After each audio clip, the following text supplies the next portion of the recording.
Savannah Streber was a smiley, bubbly 8-year-old, full of personality and spunk.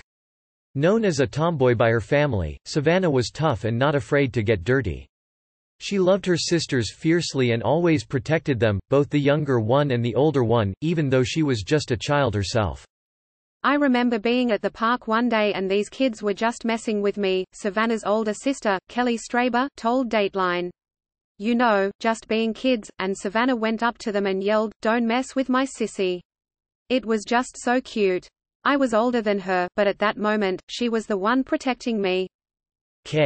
Ellie was only 13 years old when Savannah died in a house fire on February 28, 2004, in Rochester, New York. Kelly wasn't with her at the time. While Kelly and Savannah have the same father, they have different mothers. Kelly lived with their father nearby. Savannah and younger sister, Alex, lived with their mother, Lisa Routier. Kelly often babysat for Savannah and 3-year-old Alex. But on that night, someone else was watching the children while Savannah and Alex's mother worked at her waitressing job at Alfano's restaurant in Rochester. And for the past 16 years, Kelly has lived with the guilt that she was not able to protect her sister that night. "I was just at the house babysitting a couple of weeks before the fire. It was Valentine's Day," Kelly told Dateline. "I could have been the one babysitting that night, which is hard for me to think of. But I know one thing for sure, I would have gotten both girls out of that house. I would have fought to save Savannah. And now I live with that guilt."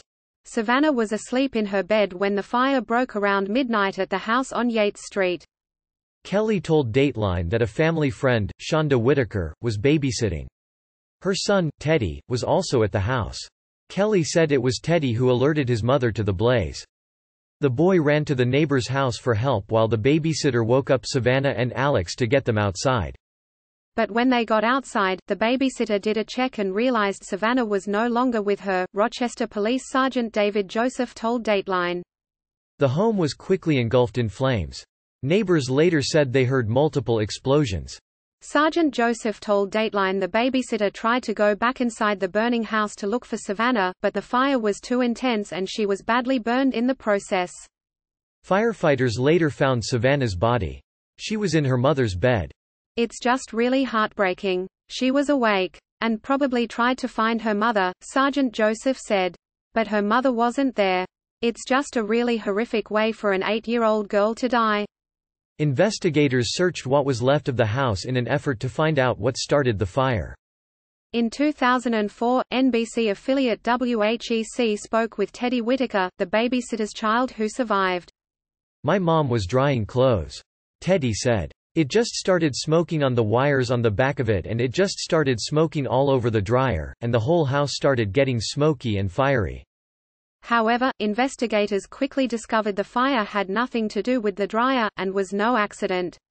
Neighbors told police they had heard a boom before seeing the house go up in flames. Sergeant Joseph told Dateline an accelerant was found and they believe a Molotov cocktail was thrown through the back porch area into the house. After a brief investigation, the fire was ruled as arson. "There is no question in our minds right now that this fire was intentionally set," said RPD Sergeant Tony DeBellis during a press conference back in 2004. And both Sergeant Joseph and the Streber family told Dateline they believe they knew who did it. Sergeant Joseph said that over 16 years there's been one consistent person of interest. But at this time, there's just not enough evidence to charge this individual. "There is a person that we have concentrated on since this occurred back in 2004, Sergeant Joseph said. Because the case is an active investigation, Sergeant Joseph would not comment on the identity of the person of interest. "It's not over yet," Sergeant Joseph said. "We are going to continue putting the pieces together and we're going to make an arrest. We still have hope." Investigators told Dateline they believe Savannah's mother Lisa Routier may have been the intended target. In February 2019, WHEC spoke to Lisa about her thoughts on a possible arrest in the near future. "It's going to help," Lisa said.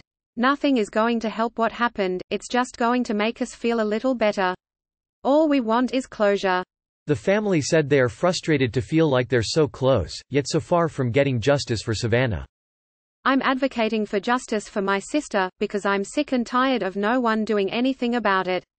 Everything was stolen from her and from us," Kelly said. We missed out on her growing up, her birthdays, her sweet 16, prom, her graduation, her wedding and having children of her own. We missed it all." Kelly, whose own mother died just 8 months before Savannah, said her teenage years were hard. "I was already dealing with so much tragedy at that point." Kelly said. "I was still reeling from my mother's death when the fire happened. And then to lose a sister? It was the worst year of my life." But she was determined to find out who was responsible for Savannah's tragic death. "It wasn't much, but I tried to do my own investigation." Kelly said. "I stayed up all hours of the night. It consumed me." When she reached her 20s, Kelly decided to try to use social media to tell Savannah's story. "I thought that now, years later, maybe there would be more of a chance that someone would come forward." Kelly said. "That's all I can hope for."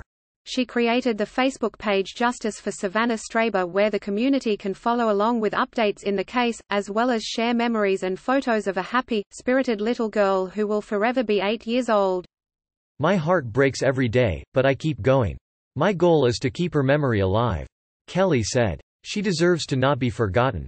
The family encourages anyone with any information about that night to contact Rochester Police or the Crime Stoppers tip line. Crime Stoppers is offering a reward to anyone with information that leads to an arrest. If you have any information on Savannah's case, please call the Rochester Police Department at 585-428-9910 or Crime Stoppers at 585-423-9300.